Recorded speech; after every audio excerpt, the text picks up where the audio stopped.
अस्सलाम वालेकुम जी, क्या हाल चाल है। उम्मीद है कि सब ठीक ठाक होंगे और हम भी शुक्र अल्हम्दुलिल्लाह ठीक ठाक हैं। ये कुछ थैले हैं जिनको देख के आप लोगों को आइडिया हो गया होगा कि हम कहीं से आ रहे हैं या कहीं जा रहे हैं। बेसिकली आज हम लोग वापस घर जा रहे हैं, मतलब जो हमारा दूसरा घर है ना, हम लोग वहाँ जा रहे हैं क्योंकि ना अचानक से ना भाभी के अब्बू जान की तबीयत बहुत ज़्यादा ख़राब हो गई है। तो ना वैसे ना उनकी तबीयत मतलब पहले इतनी ज़्यादा ख़राब नहीं थी, अचानक उनकी तबीयत ज़्यादा ख़राब हुई है। मोहम्मद उमर को देखें ज़रा, ये इतना हैरान परेशान होकर मुझे देख रहा है। और ना उनकी ना तबीयत पहले इतनी ज़्यादा ख़राब नहीं थी, अचानक से इतनी ख़राब हुई है। तो ना असल में उनका मसला भी बहुत ज़्यादा बड़ा है। उनको ना बेसिकली मतलब रात टाइम ना उनकी तबीयत ज़रा ख़राब हो गई थी। तो ना उन्होंने फ़ोन किया है भाभी को, जैसे कि भाभी न्यूरो फिजिशियन हैं, तो उन्होंने फ़ोन किया है भाभी को। और यहाँ पे हमारी गाड़ी आ चुकी है, कैब मतलब कि, क्योंकि ना भाई भाभी निकल चुके हैं मुल्तान के लिए अपनी अम्मी के घर के लिए, और हम लोग जा रहे हैं घर क्योंकि बच्चे वो साथ नहीं ले जा सकते थे। बच्चों ने वहाँ पे उनको तंग करना था। खैर सिचुएशन भी ऐसी नहीं है कि बच्चों को साथ भेजा जाए, इसलिए बच्चे हमारे साथ जा रहे हैं हमारे घर, दूसरे वाले घर।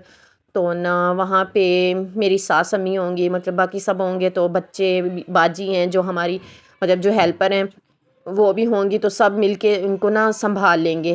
खैर अब हम लोग वहाँ के लिए रवाना होने लगे हैं। और मैं आप लोगों को बता रही थी भाभी के अब्बू का, तो ना रात को उनकी कॉल आई है, तो भाभी ने उनको कहा है कि मतलब उनको सजेस्ट किया है कि किसी डॉक्टर के पास जाओ। और ना वो वहाँ पे गए हैं, उन्होंने वहाँ पे चेकअप वगैरह करवाया है। भाभी ने ऐसे ना कह दिया था कि मतलब आप ना फ़र्ज़ी तौर पे ना एक सिटी स्कैन करवा लें।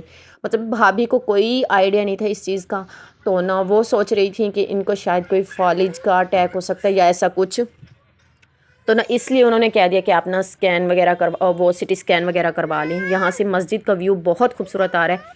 अच्छा उन्होंने ना सिटी स्कैन करवाया, तो उससे पता चला है कि उम, अंकल को ना ब्रेन ट्यूमर है। तो इस वक्त उनकी हालत बहुत ज़्यादा ख़राब है, उनके मतलब कि घर वालों की हालत बहुत ख़राब है। आप ख़ुद इमेजिन करें कि जिसकी फैमिली मेम्बर को, जो घर का सरबराह, उसको ऐसा कोई मसला हो तो उनके घर वालों की क्या हालत होगी।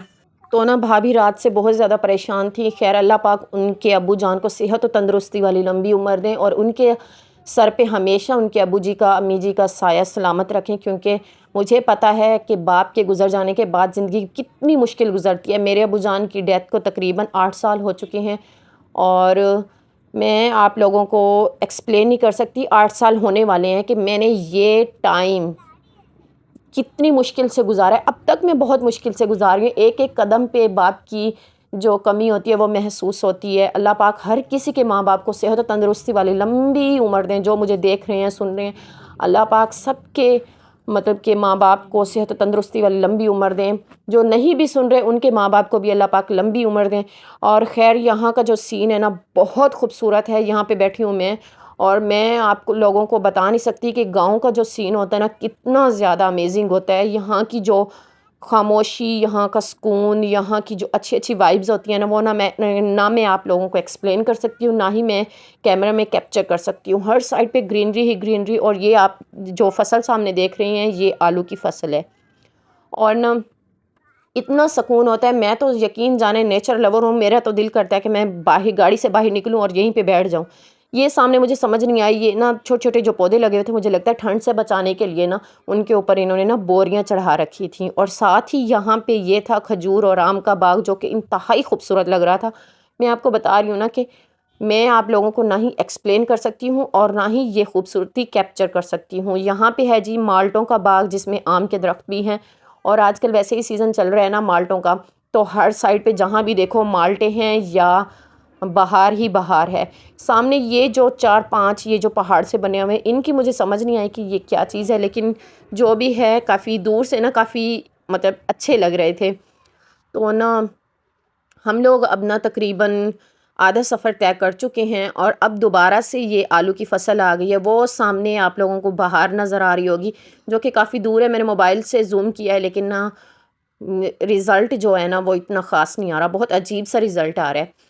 तो ना गाँव की जो सबसे मेन बात होती है ना, एक यहाँ पे शोर शराबा नहीं होता, बिल्कुल पुरसकून फ़िज़ा होती है। नेचुरल खाओ, नेचुरल पियो, और एकदम फर्स्ट क्लास रहो। मतलब कि कोई बीमारियां तो अब हर जगह वैसे फैल चुकी हैं, लेकिन जो गांव वाले लोग होते हैं ना, उनको कम अज़ कम अच्छी फ़िज़ा तो मिल जाती है, सांस लेने के लिए पुरसकून माहौल तो मिलता है ना, जो कि शहर में बिल्कुल नहीं है। गाड़ियों का रश, शोर शराबा, चीं और मैं आप लोगों को बस क्या बताऊँ, आप लोग भी ऐसा ही जो लाइफस्टाइल है वो गुजार रहे होंगे। तो ना यहाँ पे ना एक जा रहा था जी बड़ा ट्रक, हैवी ट्रैफिक, और उसने ना हमारी गाड़ी के सामने इतनी मट्टी उड़ाई है, इतनी मट्टी उड़ाई है, क्योंकि ना जो साइड पे फुटपाथ वाला जो एरिया होता है ना वो कच्चा था। और अगर ना हम बाइक पे होते तो हम लोगों ने ना एक दूसरे को पहचानने से भी इनकार कर देना था भाईजान, इतनी ज़्यादा मट्टी थी यहाँ। मैं आप लोगों को बता नहीं सकती कितनी मट्टी थी।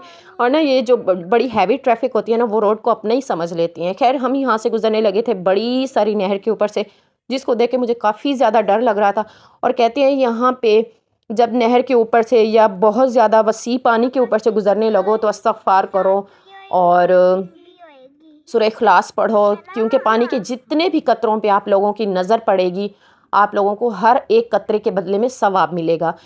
खैर यहाँ पे ना पकोड़े बन रहे थे, समोसे बन रहे थे और गरम गरम जलेबियाँ बन रही थी, जो कि हम लेके खा नहीं सकते थे क्योंकि हम लोग मतलब घर वालों के साथ नहीं थे। एक ड्राइवर था और एक हमारा जो मतलब एक लड़का आता है, यानी कि हमारे क्लिनिक पे जो वर्कर है वो आता है, तो वो साथ था गाड़ी में, यानी कि वो फ्रंट पे ड्राइवर और उसके साथ वाली सीट पे था वो लड़का, यानी कि वो हमारी फैमिली में आता जाता रहते हैं मतलब। तो ना हम लोग ना पीछे थे, हमारी जो हेल्पर बाजी हैं वो थी, भाई भाभी के बच्चे थे, हमारे बच्चे थे, बस हम लोग पीछे थे। और यहाँ की जो ग्रीनरी है ना इस साइड पे आप देखें ज़रा, इमेजिन करें कितनी खूबसूरत लग रही है। धूप भी तकरीबन अच्छी खासी निकली हुई है, बिल्कुल फ्रेश धूप है। और यहाँ पे फिर आलू की फसल है, मुझे लगता है अब ना आलू ही आलू हो जाने हैं, इतनी ज़्यादा आलू की फसल है। बाजी हमारे साथ बैठी हुई थी ना, तो बाजी हमें गाइड कर रही थी, बता रही थी ये इस चीज़ की फसल है, ये इस चीज़ की फसल है। खैर बहुत मज़ा आया हमें ये सफ़र करके। और ना एक ये चीज़ भी बहुत देखने को मिली है कि मतलब शापर चढ़े हुए थे, इसके अंदर भी कुछ फसलें, कुछ सब्जियां वगैरह लगी हुई थी, जिनको ठंड से बचाने के लिए ना ये कवर अप किया गया था इनसे, शॉपर वगैरह से। और पूरे सफ़र में मुझे यहाँ जाके प्याज नज़र आए हैं और कहीं प्याज नहीं थे। और उसके बाद एक मज़े की बात ये है, उसके बाद एक मज़े की बात ये है कि ये घर चेक करें ज़रा, देहात में भी लोग इतने प्यारे प्यारे घर बनाते हैं, चेक करें ज़रा। पूरा शहर वाला जो लाइफस्टाइल है वैसा ही घर बनाया हुआ है और देहात में बनाया हुआ है। क्या ही यार बात है, और कितना मज़ा आता होगा इन लोगों को, शहर का भी मज़ा ले रहे हैं और देहात का भी। खैर यहाँ पे अगेन एक खजूर का बाग आ गया, और यहाँ पे ना खजूरों के जो दरख्त हैं ना वो छोटे छोटे से हैं, इतने ज़्यादा बड़े नहीं हैं जैसे अक्सर होते हैं ना बहुत बड़े बड़े। और ये है जी बेरी का बाग है, और उसके साथ फिर ये बहार और शापर वाली फसल। मेरा तो ना यकीन करें इतना दिल कर रहा है कि मैं थोड़ी देर के लिए ना जाके ना यहाँ पे बैठूं, बाहर को देखूं, पिक्चर्स लूं, लेकिन क्या कर सकते हैं। अच्छा यहाँ पे ये है इकरा स्कूल की बिल्डिंग। जैसे ही इकरा स्कूल की बिल्डिंग आ गई समझ लो कि जी हमारा जो सिटी है ना उसकी जो हदूद है वो स्टार्ट हो गई। हदूद तो पीछे से स्टार्ट हो जाती है लेकिन यहाँ से सिटी स्टार्ट हो जाती है। अच्छा यहाँ पे ना लोग मतलब औरतें ना फसल में ना कुछ बीज वगैरह लगा रही थी, कुछ बो रही थी, और उसके बाद फिर से आलू की फसल आ गई। यार यहाँ पे तो आलू ही आलू हुए पड़े हैं, और ना इस साल ना आलू की बड़ी फसल है माशाल्लाह से। और ना हतीम यहाँ पे बड़ी परेशान हुई बैठी थी। हसान तो सो गया था जैसे ही हम लोग गाड़ी में बैठे हैं, थोड़ी देर जागता रहे और उसके बाद फिर सो गया। और ना हतीम को मैं चुप करवा रही थी, वो मुझे कह रही थी बार बार चीज़ ही लेके दो, चीज़ ही लेके दो, लेकिन क्योंकि ना मैं चीज़ ही कैसे लेके देती, हम अपने घर वालों के साथ तो थे नहीं, इस वजह से। अब हम ड्राइवर को ये कहते हुए अच्छे तो नहीं लगते ना कि हमें चीज़ दिलवा दें बच्चों को। खैर हम अपनी सिटी के अंदर एंटर हो चुके हैं और घर पहुंचने वाले हैं। तो ना घर पहुंचने से पहले आप ना जल्दी से मेरे चैनल को सब्सक्राइब कर लें और मेरी वीडियोस को लाइक भी करना है। और चैनल के जो सब्सक्राइब वाला बटन है उसके साथ ही आपको बेल आइकन भी मिल जाएगा। आप लोगों ने बेल आइकन को भी ज़रूर प्रेस करना है, क्योंकि ना अगर आप बेल आइकन प्रेस नहीं करेंगे तो आप लोगों को मेरी वीडियोस का नोटिफिकेशन नहीं मिलेगा। तो ना मैं यहाँ पे बैठी हुई सोच रही थी कि मैं हतीम के बाबा को कॉल कर लूँ, क्योंकि ना हम लोग घर के बिल्कुल पास आ चुके हैं, ताकि वो आ जाएं, गाड़ी से सामान वगैरह निकलवा लेंगे। पहुँच गए घर, चलो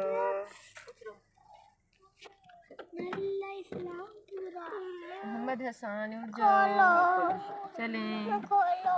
नहीं जाना, आ जाओ आ जाओ, बाबा सामान उठा के आ जाएंगे। मोहम्मद हसन आ जाओ, आ जाओ।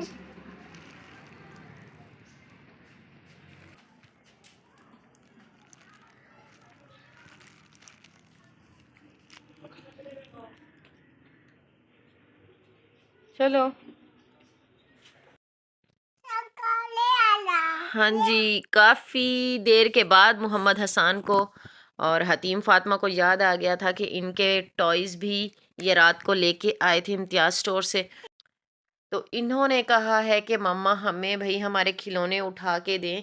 हतीम ने ली थी ये वाली क्ले और उसके साथ कुछ ये 2-3 चीज़ें हैं जिनसे ये क्ले से ये बनाएगी कुछ।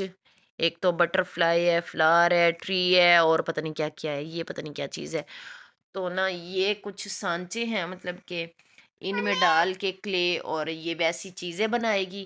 और मोहम्मद हसन के ये चीज़ें हैं, ये टॉयज हैं रबर वाले और टीं टीं करते हैं। हाथ नहीं लगाने दे रहा, आप ही को मिलके खेलते हैं बेबी। हाँ जी, ये क्या चीज है ये वाली? ये जिराफ। और ये क्या है? ये क्या है? क्या है ये? इसका नाम क्या है? टर्टल। ये टर्टल है। बहुत प्यारा है, देखो टीं टीं करते हैं ये सब। और एक अदद ये वाला डॉगी है, एक ये फ्रॉग है जनाब, और एक ये पिग्गी है, पिग्गी। एक ये छोटी सी डक्को है और एक ये कैटो है, बहुत प्यारी कैटो है। और एक है जी ये वाली डॉल्फिन, बहुत प्यारी। इसकी आईज चेक करें ज़रा। कितनी प्यारी बनाई हुई है उन्होंने। ट्यू ट्यू ट्यू ट्यू ट्यू ट्यू ट्यू ट्यू ट्यू ट्यू ट्यू। ये थोड़ी देर पहले मोहम्मद उमर और मोहम्मद हसन की लड़ाई हुई है और आप चेक कर सकते हैं कि हसन की नोज़ी पे कितना ज़्यादा ज़ख़म हुआ खड़ा है, आईज़ के बिल्कुल पास। ये लेफ़्ट वाली आई के पास, सॉरी राइट वाली आई के बिल्कुल पास ज़ख़म हुआ खड़ा है, देखने ही नहीं दे रहा। ये चेक करें ज़रा, अब देखें इतना सारा ज़ख़म हुआ खड़ा है। गंदे बिल्ले आपस में लड़ते हैं ये। अब देखें ये लाइन बना के रख रहे हैं। मम्मा भी रखें? रखो। अच्छा जी, मम्मा भी साथ साथ रखती हैं, ऐसे करके, ऐसे करके डॉगी को भी बिठा देती हैं साथ। ओ फ्रॉग को बिठा देती हैं, डॉगी को बिठा देती हैं और उसके बाद बिठाती हैं हम टर्टल को। वाओ, बहुत प्यारे टॉयज हैं मोहम्मद हसन के। वाओ, हतीम फातिमा के भी बहुत प्यारे हैं। वाओ, चलो शुक्र है, थोड़ी देर ये खेलने में मसरूफ़ हो गए हैं। इनके बाबा गए हुए हैं स्टोर पे और मेरी यही कोशिश है कि उनके आने से पहले ये ना सोएं, क्योंकि इन्होंने फ़िलहाल कुछ खाया पिया है नहीं। हतीम आप बिस्तर गंदा कर रहे हो, देखो ये सारी नीचे चिपकती जा रही है क्ले। ये देखो, इसको ना फाइल उठाओ, बल्कि इसी के ऊपर रख के फिर खेलो। देखो सारे बिस्तर को चिपकती जा रही है।